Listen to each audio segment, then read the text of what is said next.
my interest in the beginning was very much in the question of palliative care, and I see someone who I called them this morning West Island royalty, but my friends Teresa Deller and Rose DeAngelis, who are here from the West Island Palliative Care Center.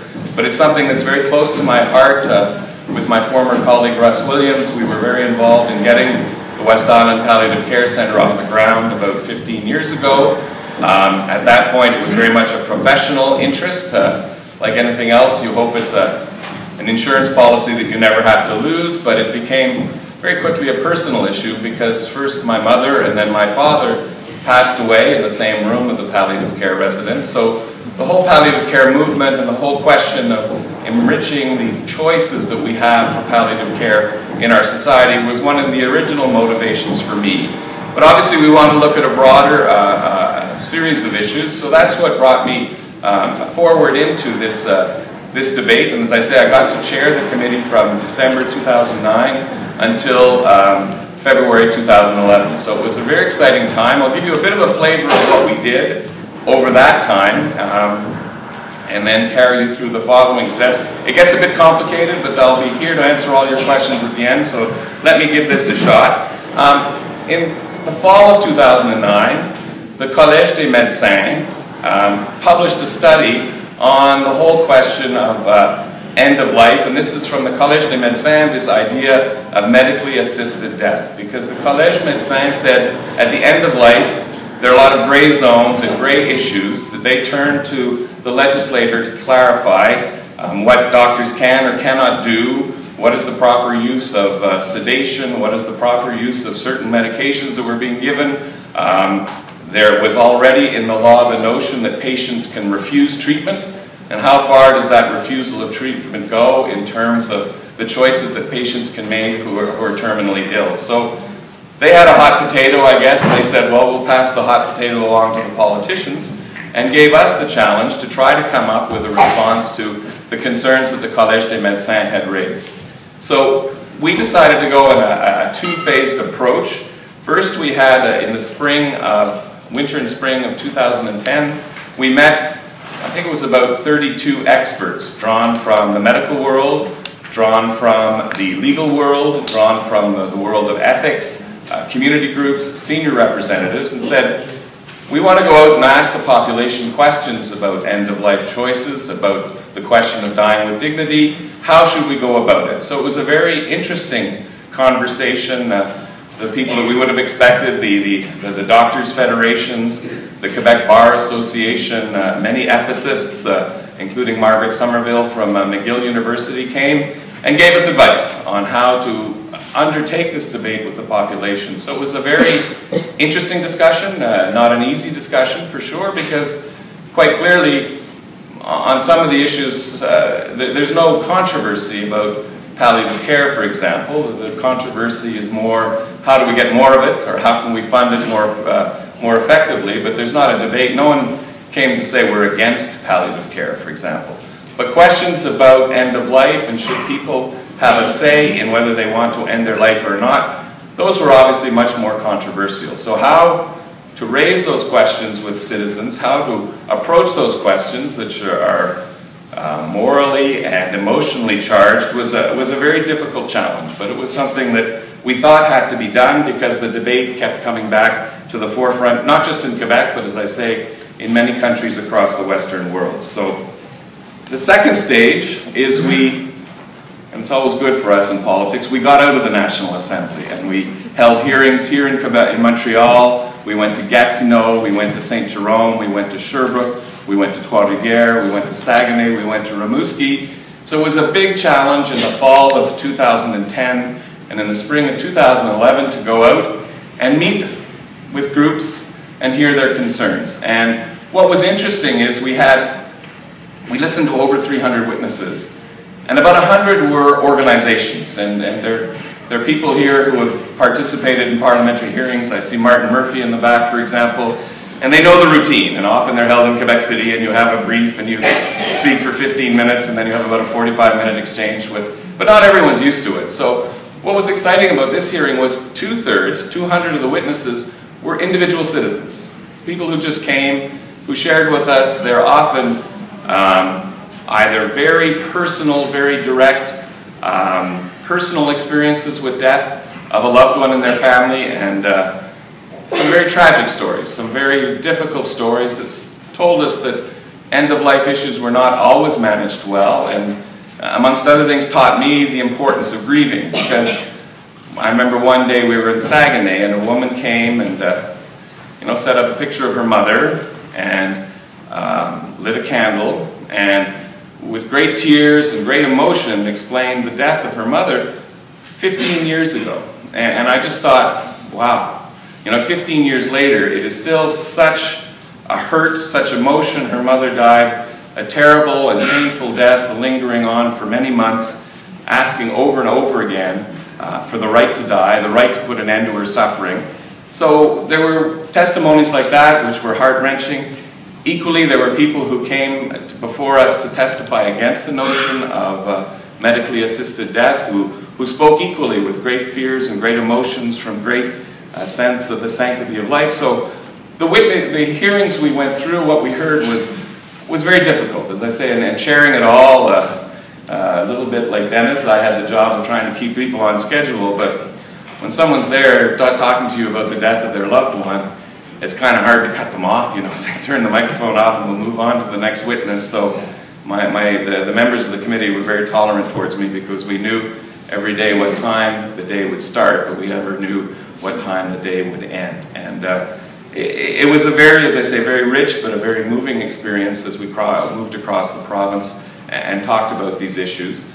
In addition, we had a session at the end of every day, which was an open microphone, where people in the crowd just came up and shared their experiences as well. And you just saw that many observations came forward on both sides of the question. As I say, I don't want to underestimate the importance of palliative care in my words, but it was less controversial. But wherever we went, we met with people who either have founded palliative care residences or offer palliative care services in hospitals and other places. So they gave us their vision of the importance of palliative care. But more of the controversy and more of the media interest, of course, was on the question of whether we should liberalize, if you will, legislation around the end of life. So how can I divide up the many things that we heard? One of the things that did strike me two things struck me from the palliative care movement was, first, a very serious opposition to the notion of medically assisted death. Most of the palliative care doctors and others who came forward were fearful of it. They thought that it would deflect attention away from palliative care. So there was a grave concern there.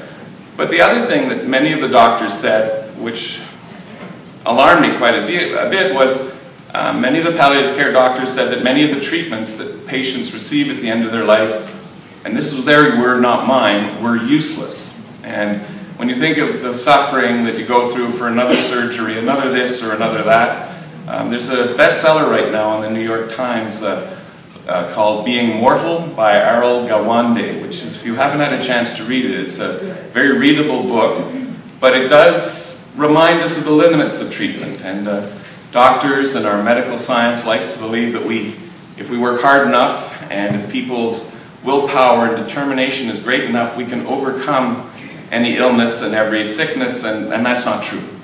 And what surprised me in a lot of the testimony was doctors who would tell us that many of the treatments that were tried at end of life added to suffering and had no medical outcome. So it was quite a stark kind of statement that we got from the palliative care world, palliative care doctors in particular. So that was one of the reflections that we had. As I said, we had many very sad testimonies from not only cancer patients, because we tend to think often of this question in terms of cancer, but people with various degenerative diseases. There was one particularly poignant testimony by someone named Ghislain Leblanc, who used to be a senior civil servant in Quebec City. He was the Deputy Minister of Agriculture, among other things. Very eloquent, very well-spoken man, who has one of the, I can't remember the name of it, but one of those very rare but terrible degenerative disorders. I think he's now lost 80% of the control over his muscles. He's confined to a wheelchair. And he said to the committee, you know, I'm very lucky. I have a loving wife and 2 daughters. They look after me. He had the means to adapt his home. So in terms of bathtubs, in terms of all that you can do to have someone whose mobility is so restricted, he's been able to afford the most comfort possible in his condition. But he's someone who's become very much an advocate for when it becomes intolerable for him, because the kind of death that you would have when you have his condition is a very gradual, very painful, very disruptive death. He said, I want to have the choice. I would like to be able to determine when I can no longer go on, that I've had enough of this, to be able to put an end to my life. And it was, as I say, all through the testimonies, I thought very much of his testimony in the very eloquent way that he asked his questions. We also heard stories, I think it was a family in Val d'Or, where, again, someone else with a degenerative disease wanted to end his life before he became too much of a burden on his family. So, you know, he went out in the backyard in his wheelchair with a shotgun, and it was at first an unsuccessful attempt, so you had to rush him to the hospital. He wasn't dead yet. And then what kind of measures do you do to treat this person who's tried to kill himself because he's dying? It got very complicated. But there were very sad stories like this that we heard over and over again about people who had a very uncomfortable end of their life and had a very difficult, who felt they didn't have choices, I guess, and they testified. On the other hand, and very eloquently as well, people who came from the other side of the question, that this is opening a Pandora's box, that this would be a slippery slope towards abuse, that you can't manage, you cannot control the question of end of life, and that for many considerations that people would put pressure on their elderly loved ones to put an end to it because the suffering had gone on long enough, or maybe they had other kinds of interests. People would accuse the government of encouraging people to put an end to their life instead of providing them adequate palliative care. So there were debates like that, and more important debates of people who came at this question from religious or ethical, moral considerations that life is sacred, and it's really not for us to make these kinds of decisions. It's really up to nature to take its course, and that doctors are under the Hippocratic oath to do all that they can to help provide comfort and to try to find ease the suffering for someone till the end of their days. So it was very clearly there were two arguments that came forward. We tried not to be, influenced. Lots of people came with polling data one way or another. Lots of people came with anecdotal stories about what goes on in other countries. Those the committee took more seriously. I had to leave the committee in 2011 because I had the good fortune to be named Minister of Native Affairs, which is something else that I care about a great deal. So you couldn't do both, so I had to leave the committee in 2011 at the end of the public phase. But then the work carried on, and the next phase I think was a very important one. Committee members went to France and Belgium, which were 2 countries that have had a long debate over this question.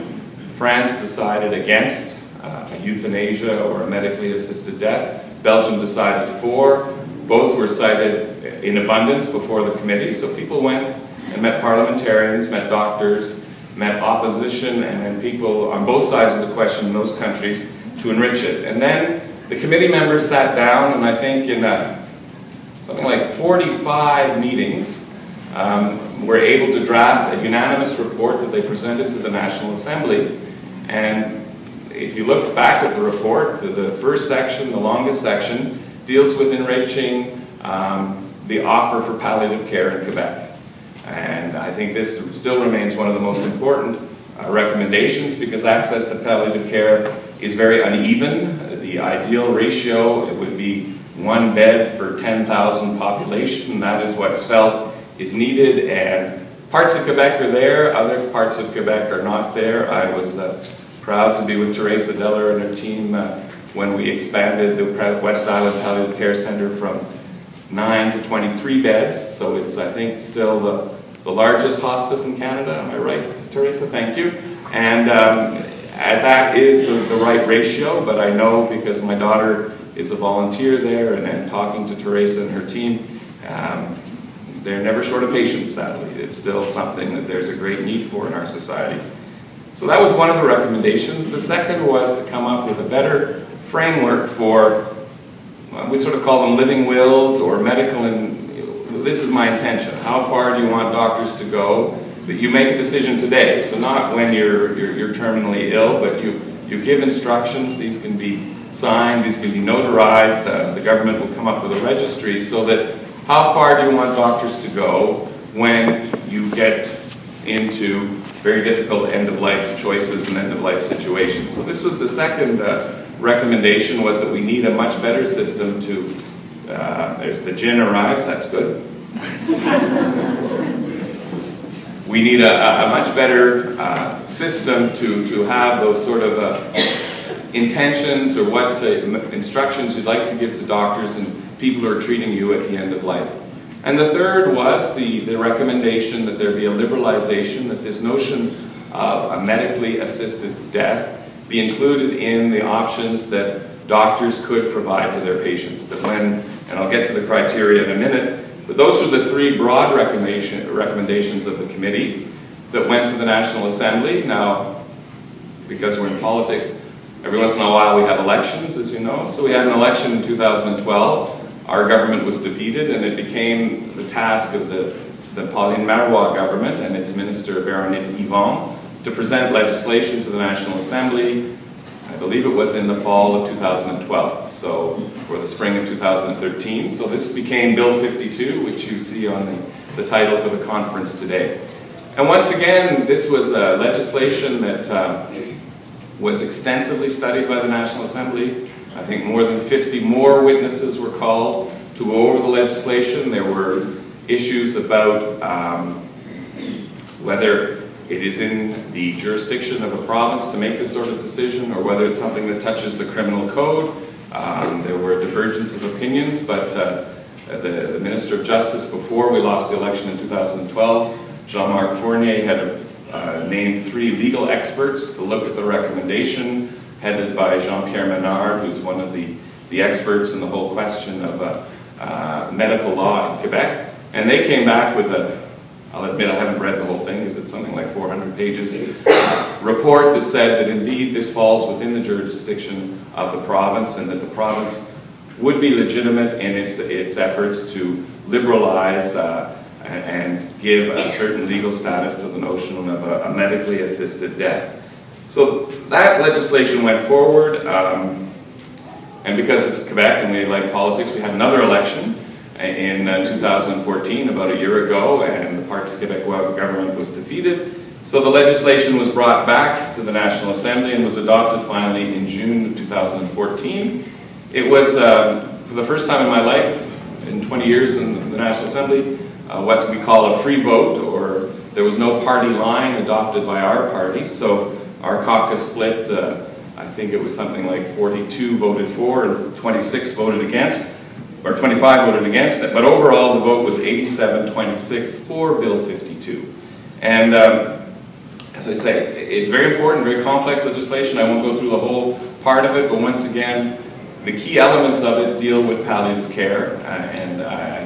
As I say, because that's less controversial, I haven't talked about it as much, but the palliative care comes how we can increase either palliative care within our hospitals and other health institutes, freestanding palliative care residences such as the one on the West Island, or palliative care at home. Those were the 3 areas where we're trying to develop more palliative care. Secondly, there will be a registry kept, and there will be a collection of these, I use the expression living wills, that's not the exact translation, but les directives médicaux anticipées in French. So really what you're thinking about, the kind of care choices you would like to have made for you, the treatments you would like or not like to receive at end of life. So there'll be a more formal framework for it.